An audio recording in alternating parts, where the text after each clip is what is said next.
Welcome back to the channel, guys, and I can finally finish this series. So for anybody that's catching this video out of context, the last couple of months, it's been a while, I was recreating decks in Master Duel based on my favorite decks from each individual Yu-Gi-Oh series. For Yu-Gi-Oh Duel Monsters, we had the Dragon of Ra. For GX, we did it during the Xyz event. Well, we did Crystal Beasts. For 5Ds, we did the Black Rose Dragon deck. For Zexal, we did Galaxy Eyes. And for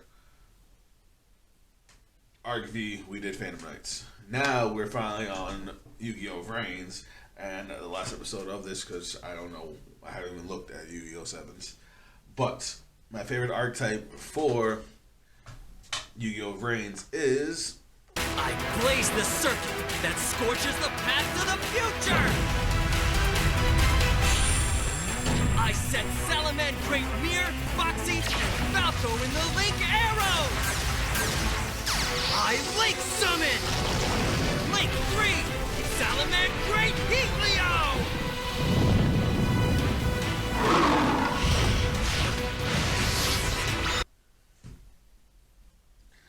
That's right, Salmon Great. Probably one of the only full-blown Link-based archetypes that I really like. The deck is absolutely bananas. It can play through so many hand traps. It has so many cool combos. And this version is actually pretty competitive.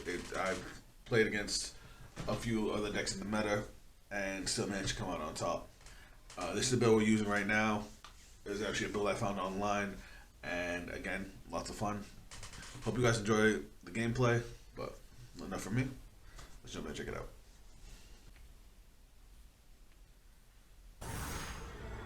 Alright. Game one, we lost the coin toss, we went second.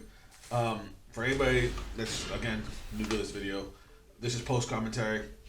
Just me talking my way through the thought process and what we were trying to do as we were playing. I tried to get 3 games, but Master Duel the animations are really long. So I've got 2 games for you guys this time. Our opponent went first, Silent Mining, and we knew we were playing against Agnisters. We actually ended up with double impermanence, which is pretty dope. This deck runs a pretty hefty amount of hand traps. We even impermanence the first monster because it gives him a search.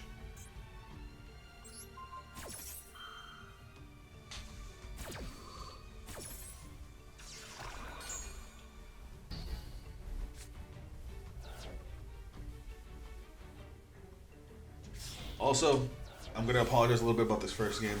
You guys see me kind of second guessing some of my moves. This was actually my first game with the deck, trying to really figure it out. I had to kind of do it on the fly. Literally, the only other game I played with the deck before this was a solo game against one of the decks in the solo mode. So Dark Infant was going to get him Ignister AI land, so we negated that too. Hopefully trying to slow down his play. Turned out we brought it to a screeching halt. So now he sets 1, passes turn 2. I'm sorry, passes turn. I believe we drew in a ghost spell now. Yep. So we go to main phase. We drop the Silent Mining. At this point, we actually ditch ghost spell. The way I saw it was, if we go full combo, we basically win. So I didn't really need the hand trap. The hand trap's more if I have to go second. Or if I don't need it, it would have been nice to save, but I also didn't really, I was okay with losing it. Last card in the hand was an Ash Blossom, so I was actually pretty happy for it because I'd rather negate Silent Mind than anything else that's coming next. So we start by summoning Flame Buffalo. Anybody that knows the deck knows what's coming next. We link into Balinks.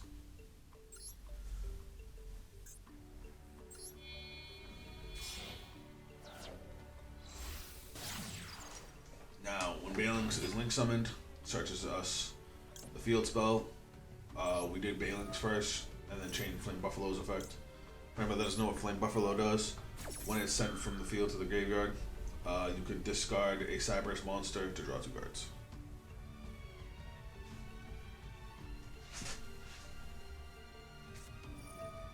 This was annoying. I swear, every time I've tried to use Flame Buffalo since I made the deck, my opponent always has Called by the Grave. So whatever. I was going to discard the Parallel Exceed to draw 2, but since they were going to negate Flame Buffalo anyway, I just used the Parallel Exceed's effect to special summon itself. So no matter what, I was getting another 2 cards. For anybody that doesn't know what Parallel Exceed does, when you link summon, you can special summon a Parallel Exceed from your hand to an arrow that the link monster points to. And when you do that, you can special summon another Parallel Exceed from the deck. But both Parallel Exceed says if it's summoned by the effect of Parallel Exceed, it drops to a level 4 monster. So the negated Flame Buffalo, we got our field spell search, and now we summon another Parallel Exceed from the deck. Has to be specifically from the deck. So if you're going to use that card, you definitely need to run 3. Nothing. Oh, then this. I don't know. They activated Forbidden Droplet, killing off their one monster to negate Parallel Exceed. So we're left with 2 materials and a field spell. I definitely could have did this a little bit better. I could have set up another Balings from Grave, but my bad.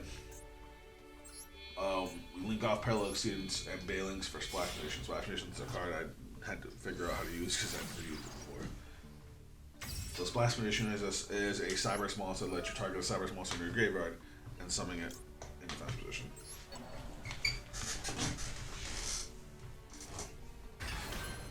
Like so.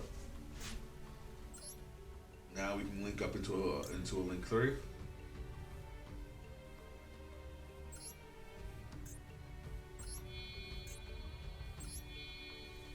Now here's where I kind of wasn't sure what to do.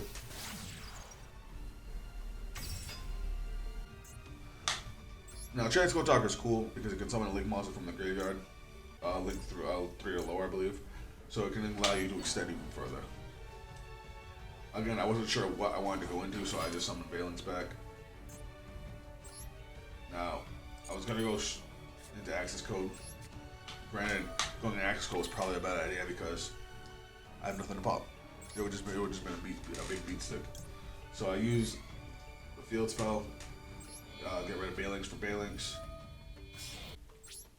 So now with the Balings in the grave and Balings on the board, I just decided to go to battle phase and swing. If anybody doesn't know the other effect of the field spell and why it was asking me is, it's a weird one, but you can pay 1,000 life points to choose one of the link monsters you have that's battling. Reduces attack points to 0, and then you gain its attack points as life points. It's a little weird. I guess it could save you from dying, depending on the attack points of their monster. My opponent drew 1 card, set 1 card, ended turn. I was feeling pretty confident at this point. We drew Pot of Desires. I get needing the extra draw, but I'm never a fan of Pot of Desires. So I wasn't really, like I said, it wasn't my build, and I don't know if I would actually use it in one of my own builds. But we did rip Salamangreat Circle, which is dope. Salamangreat Circle is a crazy ass card. It's a quick play spell. It can either add a Salamangreat monster from your deck to your hand, or you can choose a Salamangreat Link monster. I think it has to have linked with itself. Could be wrong there. But it basically makes it unaffected by monster effects for the turn.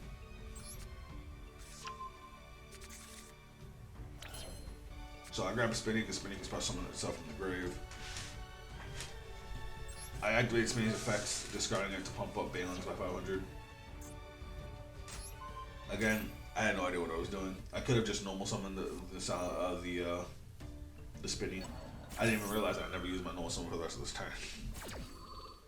But of course, the 1 card they top decked was another Called by the Grave, so we lose the Spinny, and now we don't get the special summon either. So I just said, alright, bet. My opponent only had 5,200 life points left, so I just went into Access Code. And then for Access Code's effect, we target Transcode Talker. Gain for each 3 points. No, because it's 1,000. Yeah. So we gain 1,000 for its link rating. So it's a link 3, so he gains 3,000. 53. Sweet.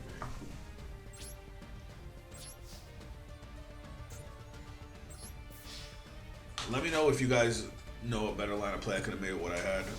Again, the deck profile was at the deck was at the beginning, and I am a total noob with this, so I'm sure there's some Salmon Great savants out there that are just like, look at this guy. Now, game two was a lot of fun because we had to go first, and this deck does have a pretty solid going first play, and our hand was immaculate. So I didn't know what to summon at first. I was like, what do I summon first with this hand? Normally, if I had, like Foxy, I would have went with Foxy first, but I didn't have Foxy, so I went with Jack Jaguar because of the way Jack Jaguar works in the grave. So we link into Phalanx. I kind of do a little bit of a misclick here, but I'm able to recover. The fact that Phalanx is any level 4 or lower Cyberus monster is just crazy. It's such a wide range to use this card. But we use Phalanx. Right there was my misclick. I wanted to use Parallel Exceed, but I messed it up. We use Spinny's effect, discard Spinny, pump up Phalanx, just because we want Spinny in the grave. So to recover from the misplay I made, I use Salmon Great Sanctuary, and I link Phalanx into Phalanx. Again, I love the fact that Salmon Greats can do this. It's such a cool little niche play. But now with Phalanx, now we summon Parallel Exceed towards Link Arrow. And just like you saw in the last game, Parallel Exceed gets Parallel Exceed from the deck. Except now, we have an extra Link monster in the an extra Salmon Great monster in the grave with the extra Phalanx. So if we want, we can summon our Jaguar back out. And we still have Spinny special summon. So what I decided to do here is we go into Babushka, since we're going first. If Babushka's in defense mode, every monster that comes onto the board is automatically switched to defense mode and negates the activated effects of all monsters in defense mode. That plus my Salmon Great setup, and I felt like I was in a pretty good spot. So now we activate Jack Jaguar. We're gonna send back the Phalanx, summon Jack Jaguar. The reason I didn't mind sending the Phalanx is because we're about to send the other Phalanx to the graveyard. We can only use one per turn anyway.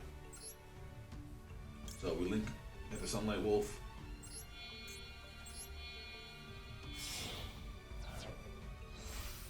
Well, I do have the Spinny in the grave. I didn't want to overextend too much, so I had to be a little bit more careful. We get the Spinny. I could have, linked up into Transco Talker and just kept on going, but I decided to keep it simple. We use Salmon Great Sunlight Wolf to add back Jack Jaguar. So we already have a follow-up play for the following turn. And then we link the Spinny and the Sunlight Wolf into another Sunlight Wolf. Here's why. Sunlight Wolf's effect is, if Sunlight Wolf is on the field and he was link summoned using himself, whether it be with the effect of the field spell or like this, like we just did, you can add back a Salmon Great spell trap card from your graveyard to your hand. So if my opponent pops my field spell, or if I have to use the counter trap, Salmon Great Roar, which is an Omni Negate if you have Salmon Great on the board, I can get it back next turn. So not only do I have an effect negation on the board, I am completely set for next turn. Our opponent goes, normal summons a cubic monster. It gets immediately switched to defense mode. They try to activate its effect, and it's negated because of a Babushka. And they literally have to just pass turn. And it's basically open season from there. And we rip to Sign It Mining. So Babushka detaches a material during your standby phases. Its effect only applies while it has material, so it's only a couple of turns that it actually works. So, went through my extra deck, double checked a couple things, ready to go. Start off with Sign It Mining. This time we're discarding the Ash. Like last game with the Ghost Ogre, I didn't see myself needing the Ash because we're going to game. This deck can OTK pretty hard. It wasn't negated, so we grabbed Gazelle because Gazelle can special summon itself. Normal summon the Jack Jaguar. Now, Babushka also affects us. It switches our monster's defense mode and negates our effects. While Link monsters can't be switched to defense mode, and I'm pretty sure all the Salmon Great monster effects are in graveyard, I just got rid of it just in case.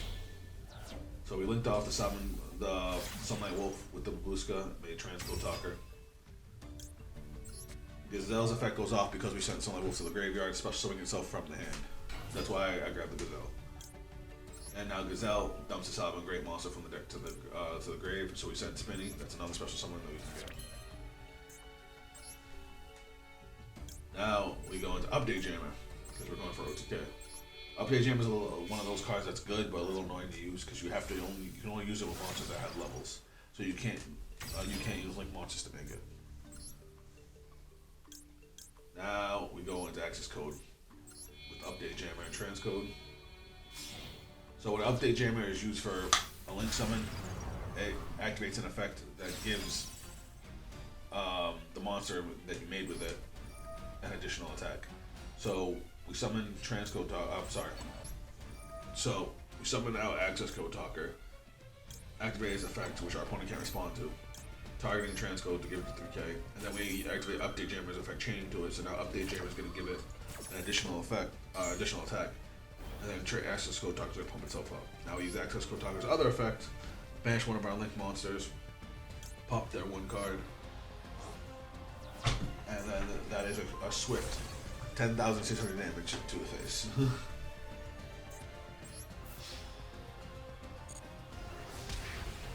apparently we could have gained 5,000 life points if we really needed to. Or 4,000 I should say. And we take that swift W. Alright guys, that was the 2 games that I wanted to make showing off. That was the 2 games I wanted to make showing off Solomon Greats. I really like this deck. This is probably one I'm actually going to keep in Master Duel and just make a rotation of decks that I really like. That's it for this series. This series was a lot of fun, a lot of hard work, especially since I'm a free-to-play player, and having to dismantle and recreate a bunch of decks, having to play a lot of the game to get the materials. It was nuts. Let me know, guys, down in the comments if you guys want to see another deck, or if you guys think there's something I could have done better with this deck. What would you have done? If you guys want to check me on social media, links are also down below. That's it from me. I'll see you guys in the next video. We gon' ghost them when we pull out with them shells. Hop out the surface, we giving out them L's. I'm with my psycho, we raising hell. I'm motorcycle, no Akira, I'm out for mail.